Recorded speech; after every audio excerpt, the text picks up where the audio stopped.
Құрметті әжелер мен аналар, сіздерді 8 наурыз мерекелеріңізбен құттықтаймын.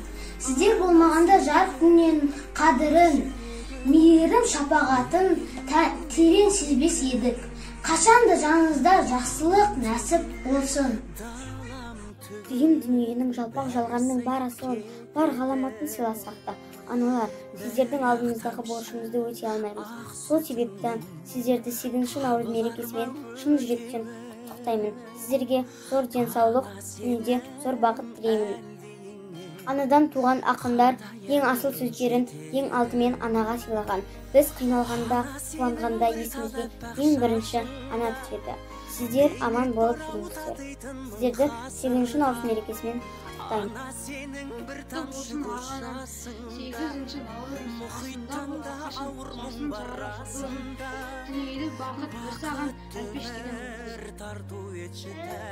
Санымда өзің барда қуаныш сезем, сезелеп жүрсің алға, аяулай жем. Аналар, сіздердің мейрамдарыңызбен шын жүректен құттықтаймыз. Зор денсаулық, бақыт, байлық берсін. Жайлы және сүйкімді әйелдер, сіздерді көктем мейрамы 8 наурыз күнімен құттықтаймын. Шын жүректен зор денсаулық, мәңгі жастық, өзара махаббат тілеймін. Әрқашанда осында ерекше болып қалуларыңызды сұраймын. Аяулы анам, сені көктемнің 8 наурыз әйелдер күнімен құттықтаймын. Мереке күні адал махаббат, сұлу, шынайы сүйіспеншілік шуағын тілеймін. Асқаралы атақ пен берекелі беделің болсын, ана. Мен аналарға денсаулық және ұзақ өмір тілеймін. Бұл өлең анама арналады.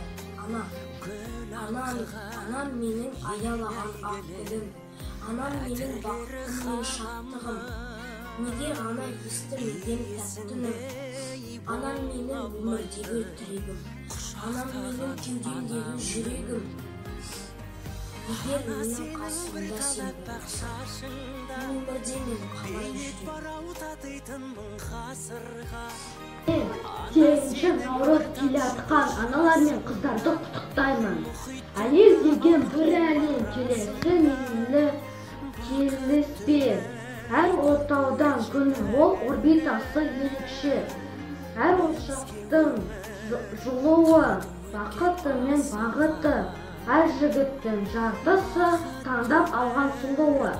Әйел деген бір әлем, айда күнде бір өзі, түні де оның жап-жарық, жарықтың жалғыз көзі.